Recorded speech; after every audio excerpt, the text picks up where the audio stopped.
Coucou tout le monde. Alors aujourd'hui je viens vous revoir parce que bon là je vais m'apprêter à tourner mon bilan lecture du mois de novembre. Vous pouvez aller voir la vidéo, elle sera sortie avant ce vlog, elle sera en ligne, mais avant ça, nous pour le vlog, qu'est-ce que j'ai à vous dire, c'est que j'ai terminé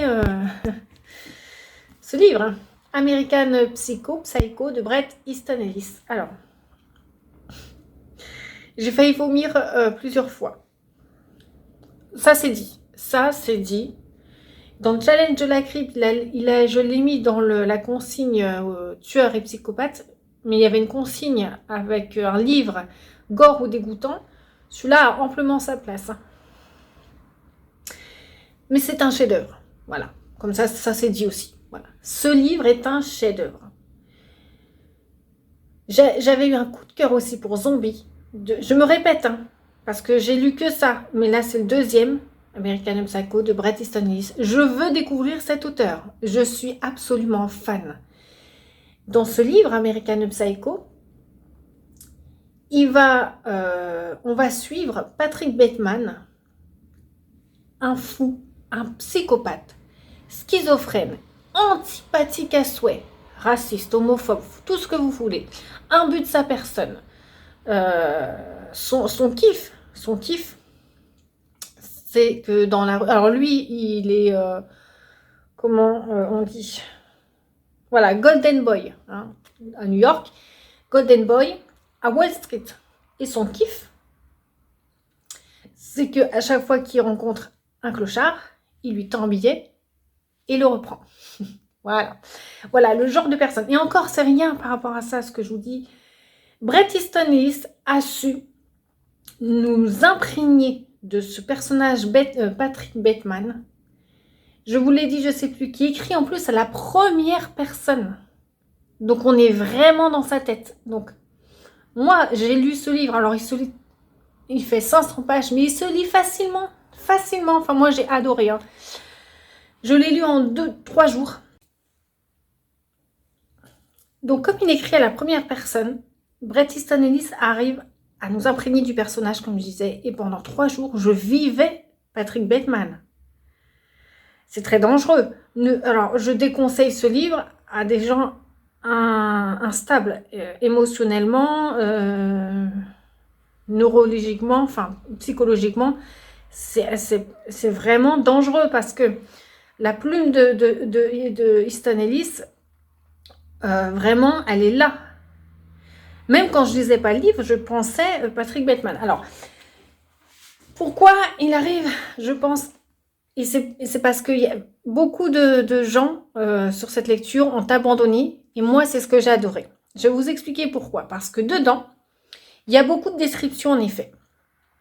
Mais Easton Ellis a accentué lourdement, je pense, hein, c'est voulu, les descriptions, les répétitions. Comme je vous dis, le kiff du donner le billet au clochard et de le reprendre, ça revient plusieurs fois. Alors, différents clochards, bien sûr, mais ça revient plusieurs fois dans le truc. Pour vraiment accentuer, il nous met des coups de pelle, Easton Ellis, pour nous vraiment nous imprégner du personnage de Patrick Bateman et nous dire, mais voilà comment il est. Il est obsessionnel, ce mec. Obsessionnel, ça accentue ça. Il est obsessionnel de sa personne. Si vous avez, il y a le film, hein, vous pourrez, si vous n'êtes pas chaud à lire le livre, il y a le film du même nom avec Christian Bale et voilà. Pour le coup, le film, du coup j'ai envie de le regarder un film au passage. Le film est beaucoup moins trash que le livre, hein, je vous le dis, mais ça donne un très bon aperçu, c'est une très bonne adaptation. Et vous regardez le film, enfin Patrick Bateman est devant sa glace, il prend soin de lui, mais c'est pas en mode les oiseaux chantent, c'est vraiment, on sent vraiment la part de sombre chez cet homme, si j'ose dire ainsi, ce monstre vraiment. J'ai tellement de choses à dire sur ce livre, c'est un truc de dingue. J'ai tellement de choses qui me viennent en tête, ça se mélange, c'est un truc de dingue. Et les répétitions, les descriptions qu'Easton Ellis fait, c'est pour accentuer la folie du mec, quoi. La folie du personnage. Puis il y a les descriptions aussi de marques. Qu'est-ce qu'il y en a des marques? Attention, parce que Bateman est un jaloux pas possible. ça doit être le meilleur. Donc quand il voit ses collègues qui au passage se ressemblent tous, voilà, on n'oublie pas que American Psycho, c'est quand même une satire très pertinente et très trash du monde de Wall Street aux États-Unis. Hein. Ces gens se ressemblent tous, ils se confondent entre eux tellement ils sont habillés pareil et ils veulent être le meilleur à chaque fois. Donc Patrick Bateman décrit comment sont décrits leurs collègues. Voilà, du pantalon à la chemise, ils ont de longues conversations, de longs dialogues. Je comprends que ça peut en pomper certains, franchement, parce que ça n'a aucun intérêt. Le seul intérêt, c'est pour montrer la folie de ces gens-là qui sont dans leur micro-société. Ils sont vraiment entre eux et leur passion, c'est de parler. Est-ce que le pantalon va avec cette chemise? Il y a des pages sur ça. Mais pour montrer le genre de personnage que c'est. Et moi, j'ai adoré. J'ai adoré parce que il nous martèle Easton Ellis de tout ça. Et du coup, on entre petit à petit dans cette folie du personnage, dans sa psychologie. Et ça va crescendo. Ça va crescendo. Ça va crescendo. Batman, on le suit. Crescendo. Ces meurtres à la fin, je vous dis, je ne les lisais pas, c'était trop gore. Je ne lisais pas les détails parce que là aussi, Easton Ellis détaille les meurtres et ça va très très loin. Batman associe le sexe à la violence et à la torture. Des scènes de torture abominables. Et franchement, j'aimerais pas rencontrer Patrick Bateman parce que Patrick Bateman, il négocie pas en fait. S'il a envie de te tuer, il te tue parce que dans sa poche, il a un petit pistolet à clous par exemple. Et puis il va te clouer, puis il va te torturer sans te demander ton avis. Enfin vraiment. Et on voit que le mec est schizo parce que je vous dis pas tout, hein. Là j'en dis beaucoup, mais le mec est schizo parce que pendant qu'il parle à des gens, on va être dans ses pensées. Il va penser à la nana qu'il a tuée la veille. Et puis tout de suite après, dans la foulée, il va dire ah mince, j'ai pas rendu mes cassettes au vidéoclub. Ça se passe en fin 80, dans les années 80. Tout ça, on voit le mec complètement dénué de logique, de sentiments, il fait flipper. C'est un portrait de tueur en série qui fait grave flipper. Ces gens-là existent. Alors, ils sont pas psychopathes. Hein. Easton Ellis l'a poussé à l'extrême. Mais alors, si vous voulez un truc gore, soyez patient parce que ça va crescendo, vous en aurez pour votre compte. Et vous pouvez lire ça aussi sur une satire d'une certaine société aux États-Unis. Et moi, je l'ai lu de ce point de vue-là.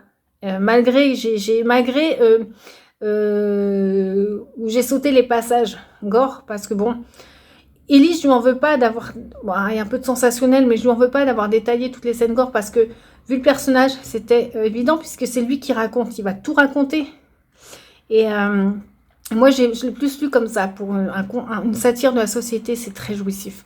Et j'ai retrouvé la même patte que dans Zombie, c'est son recueil de nouvelles, et c'est extrêmement jouissif, j'ai adoré, et je pourrais en dire encore beaucoup, là je vous ai rien dit, hein. Franchement, vous pouvez découvrir, si vous voulez un bon livre de tueurs en série, de psychopathes, là vous en avez un très très bon. Par contre, si vous n'aimez pas les descriptions, et si vous ne voulez pas rentrer dans le délire, vraiment, on va dire, une démarche un peu intellectuelle, d'une satire, de la société, tout ça, ne lisez pas American Psycho, vous allez vous emmerder. Voilà, donc moi ça l'a fait, pour moi c'est un chef-d'œuvre, c'est une pépite, tout simplement ce profil de tueur en série m'a glacé le sang, mais vraiment, hormis le gore, hein, ce mec Patrick Bateman m'a glacé le sang, je m'en souviendrai toute ma vie, il me hante encore, alors c'est pour vous dire, j'arrête de vous bassiner avec ça. Un truc, je vous avais dit quoi pour ma palle du challenge de la crypte dans ma vidéo. J'avais dit, parce qu'il y avait une consigne dans la palle de la challenge de la crypte, lire un documentaire flippant ou glauque. Je vous avais dit, je me suis rabattue sur un autre, là-bas, sur Weinman. Comment il s'appelle? Je vais vous chercher. Oui, c'est ça. Wedman, j'ai vu celui-ci, c'est un fait réel, mais c'est pas vraiment un documentaire, c'est un fait tiré de faits réels, romancé, hein, avec un vrai tueur en série, mais avec une histoire autour. Parce que, pourquoi? Si vous vous souvenez, je vous avais dit que je ne retrouvais pas un livre. J'avais acheté Les couples tueurs en série, qui pour le coup est un livre, c'est de la non-fiction, qui rentrait parfaitement dans cette consigne. Et ce matin, il est là. Voilà, je ne sais pas pourquoi, il était en dessous d'une pile que je n'ai pas regardée. Et pour moi, dans ma tête, je vous avais dit, j'avais cherché ce livre, je ne l'avais pas retrouvé. J'avais regardé partout. Et non, ce matin, ça a tilté. J'étais à côté de cette pile. Ma tête a fait, oh, je vais essayer, il était en dessous. J'ai pas regardé. Bah ouais, bah forcément, il était là. Puisque j'étais sûre de l'avoir acheté. Je vous avais même dit, j'ai douté de l'avoir acheté, mais non, j'étais sûre. Bah forcément. Donc, je le remplace. Celui-ci, c'est pas pour autant que je vais pas le lire, hein, mais pas pour le moment. Celui-ci rentre dans la consigne. C'est celui-ci que je voulais mettre. Donc, dans la consigne du challenge de la crypte, lire un document non-fiction glauque ou flippante, j'ai les couples de tueurs en série, les plus monstrueux. Donc, l'histoire du parcours dramatique de ces couples hors normes. Donc, de Benoît Hamez. Voilà, donc je ne vais pas vous faire un dessin. On doit parler. Voilà, donc voilà, c'était pour vous dire ça. Je vous l'avais dit, je vous dirai dans un vlog si je le retrouve. Et ben voilà, je vous le dis. Voilà, par exemple, c'est les mêmes qui sont sur la couverture. Ils s'appellent comment? David et Catherine Birny, les sadiques de Perth. Sinon, il y a cela. Je vous en reparlerai, hein, de toute façon. Douglas Clark et Carol. Ah bah, Carol Bundy. Ah non, je crois que c'était Ted Bundy. Les tueurs de Sunset Strip. Enfin, ça aussi, ça va être pas mal, voilà, flippant. Et puis, ma nouvelle lecture. Ce sera tout pour aujourd'hui. Après, je tourne mon bilan lecture. Ma nouvelle lecture, donc c'est mon deuxième livre du challenge de la crypte. C'est celui-ci, donc ça rentre dans le challenge. Lire un thriller, il me semble. Lire un thriller, tout simplement. Un petit thriller coréen. Bonne nuit maman de Seo Mi-ae. J'ai très hâte, je n'ai pas encore commencé. Hein. C'est vraiment, j'espère que ce sera ma lecture du week-end. On est samedi aujourd'hui. Il fait 300 pages. J'espère pouvoir le lire ce week-end. Comme ça, voilà. Petite lecture du week-end. Et je vous en dis des nouvelles prochainement. J'espère que je ne sais pas trop bombarder avec ça, mais c'est un chef-d'œuvre. Moi, j'ai adoré. Hein. Donc, je vous dis à bientôt. Coucou. Regardez ce que j'ai acheté en fait. C'est où que j'ai acheté ça? À Centracor. Déjà, j'adore les Monsieur Madame en fait. J'adore les Monsieur Madame. Et j'ai trouvé, alors déjà c'est trop mignon. Et alors la tasse n'est pas folle. Mais il paraît qu'à la sensation de chaleur, à la chaleur, les couleurs apparaissent. Les couleurs des petits bonhommes. J'ai hâte. Franchement là je vais la nettoyer. Et je vous montrerai ça sûrement. Voilà. Je vais vous montrer ce que ça fait quand je boirai ma petite chicorée. Je suis trop contente. Trop mignon. Hello. Alors aujourd'hui je vous retrouve. Alors non, je ne sors pas du bain. Hein. Je mets ça pour mes petites oreilles. C'est dingue comme... En fait, je suis sensible aux oreilles et c'est dingue comme un simple bandeau me réchauffe tout le corps. Donc voilà. Hein. Donc je reviens surtout pour vous voir aujourd'hui parce que j'ai terminé Bonne nuit maman de Seo Mi-ae. Donc un thriller sud-coréen. Et j'ai bien aimé et j'ai encore plus aimé, je vous dis pourquoi, je commence par la fin. Parce que il y a une suite et j'ai envie de savoir cette suite. Parce que dans cette suite, on va retrouver une petite fille, donc du 1, quand elle a grandi. Et j'aimerais beaucoup savoir ce qui se passe. Voilà, je dis ça, je dis rien. Donc là, en fait, on est avec Seung Ji-young, une criminologue et une professeure à l'université qui, à la demande... Si vous connaissez Le Silence des agneaux, c'est à peu près pareil avec Clarice Starling. D'ailleurs, elle y fait référence. Et Hannibal qui demande à voir Clarice Starling. Dans Le Silence des agneaux, je ne sais plus comment ça, qui demande l'autre. Enfin, ils se rencontrent. Voilà. Là, c'est un détenu qui demande à voir Seung Jung. Donc, elle va le voir et, parce qu'il a commis des meurtres. Voilà, donc elle a des entretiens avec lui. Et parallèlement à ça, on va la suivre, elle, dans sa vie privée. Elle, dans sa vie privée, elle est avec un homme et cet homme a une petite fille. Et cette petite fille, qui s'appelle Ah Young, je sais plus, A quelque chose, on va dire Ah Young, Elle a 11 ans et elle a perdu ses grands-parents parce qu'elle habitait avec ses grands-parents en ce temps-là, perdu ses grands-parents dans un incendie. Elle seule s'est réchappée, donc elle est retournée chez son père. Et donc, Si-Young, la professeure de l'université, va accepter la fille de son mari, donc sa belle-fille. Mais ça va pas être de tout repos. Vous allez savoir, vous allez comprendre pourquoi si vous le lisez. Ah-Young, faut vraiment y aller avec des pincettes avec cette petite fille. Et c'est elle qu'on va retrouver dans le 2 et j'ai vraiment hâte. Vu ce qui se passe dans le 1, j'ai vraiment hâte de voir le 2. Donc franchement, j'ai beaucoup aimé.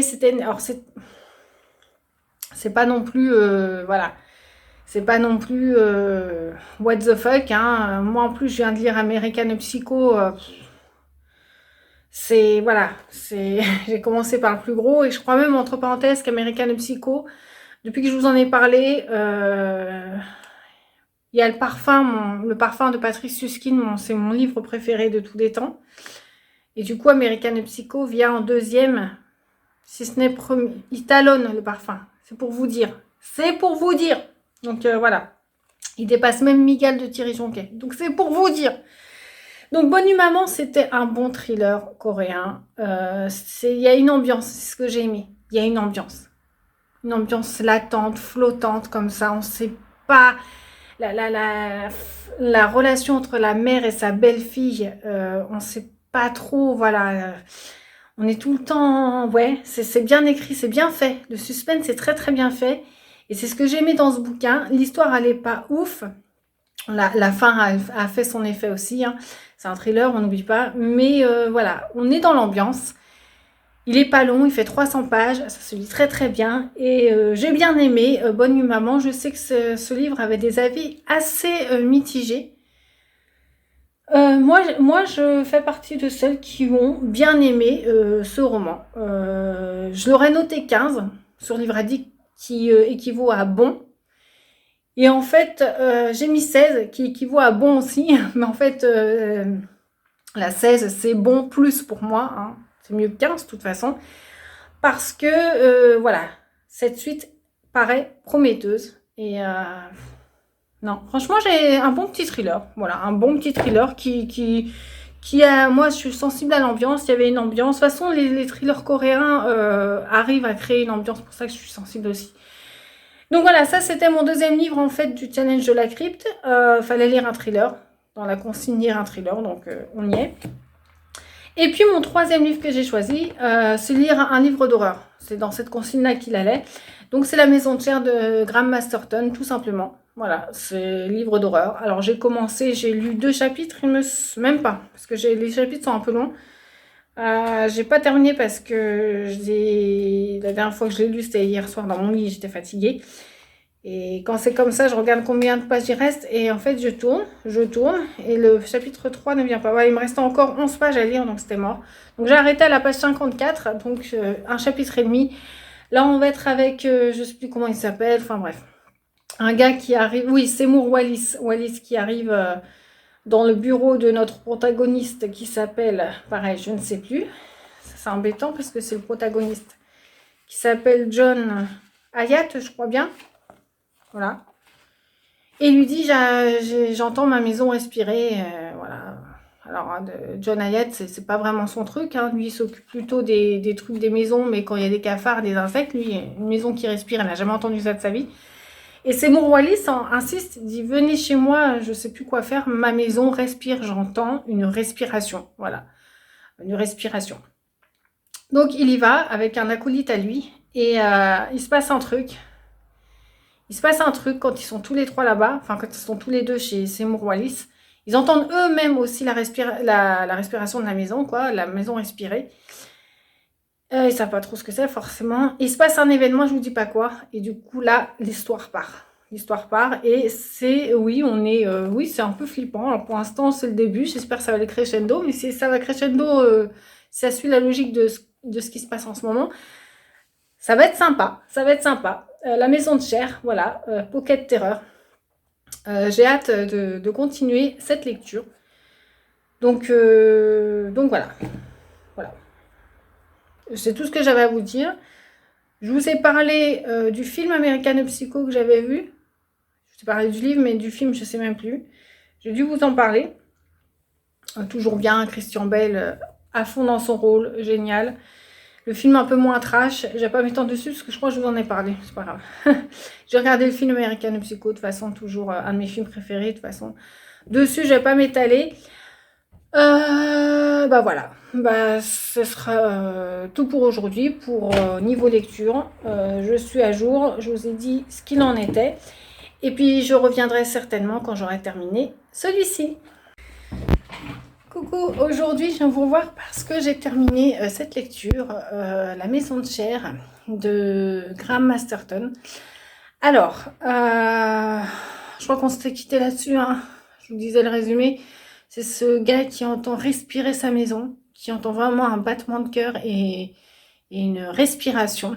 Voilà.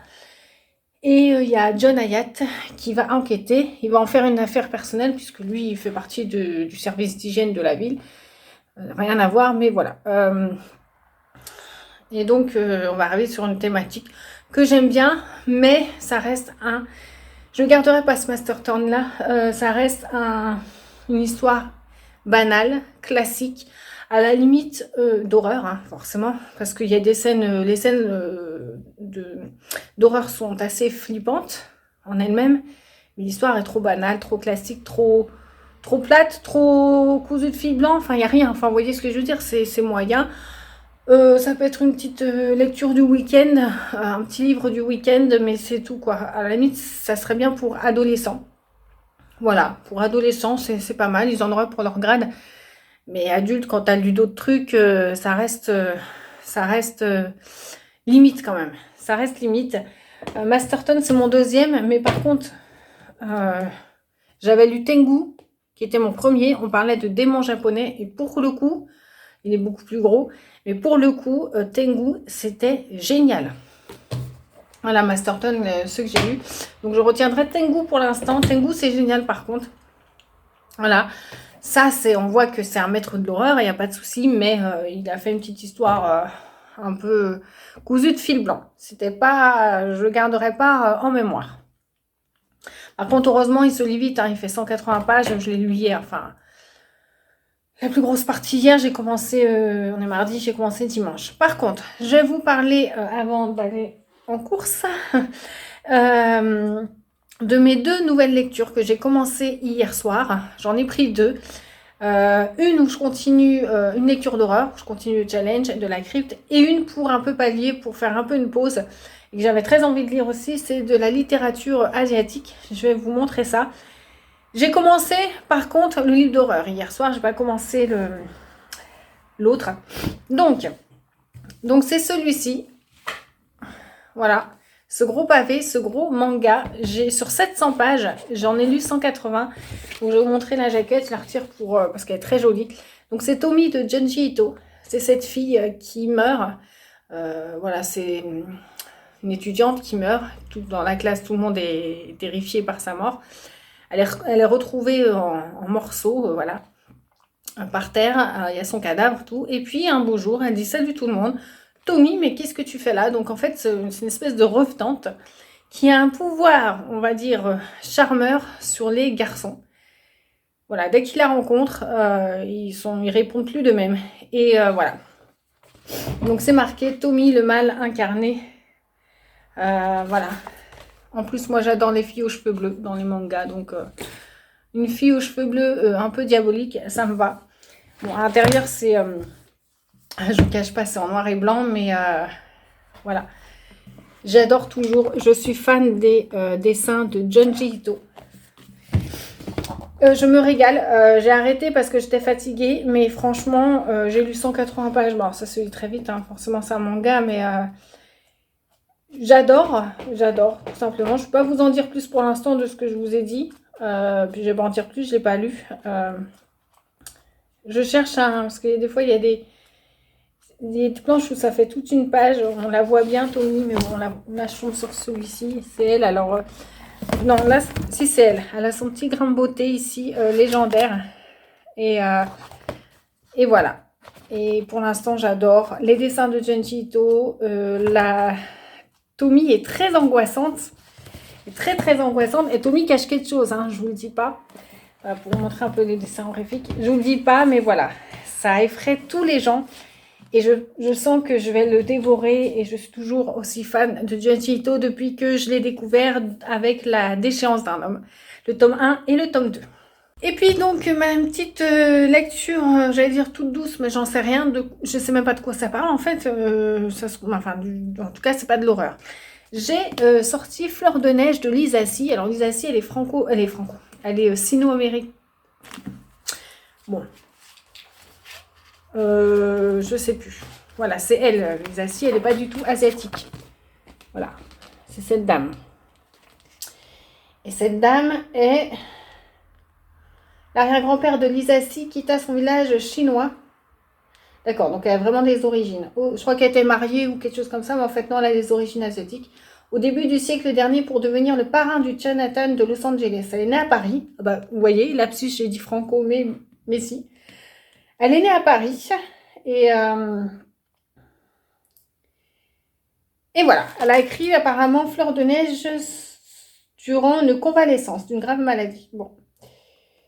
Et elle est domiciliée à Los Angeles désormais. Donc voilà, Fleur de neige de Lisa Si. Donc Fleur de neige, ça parlait de quoi? Ce sont deux gamines. Alors il y a Fleur de neige et Fleur de lys qui sont... Donc on est dans une Chine du 19e siècle, dans une province reculée de la Chine du 19e siècle. Et Fleur de neige appartient à une famille très noble et Fleur de lys n'a connu que la misère. Les deux sont amies. Alors, je ne sais pas quel âge elles ont. Elles sont nées le même jour. Les deux sont amies. Et elles partagent tout. Et puis, leur amitié va être teintée va être peut-être un peu bafouée. Fleur de lys découvre que Fleur de neige l'a trahi. Voilà. Donc, ça va être encore une petite histoire assez, je pense, douce, émouvante plutôt. Émouvante, peut-être un peu dure, vu le sujet. Alors, c'est écrit très, très gros. Il y a 400 pages, mais c'est écrit très, très gros. Et ben, on va voir ça. J'ai très hâte de me plonger dans cette histoire aussi. Donc, voilà. C'était tout pour aujourd'hui, en tout cas. Je pense que je vais vous laisser là pour le vlog. Ça va faire assez. Puis moi, je vous dis à une prochaine fois dans un prochain vlog. N'hésitez pas à vous abonner et à liker cette vidéo et à actionner la petite cloche pour recevoir les notifications en temps réel. Je vous dis bonne lecture.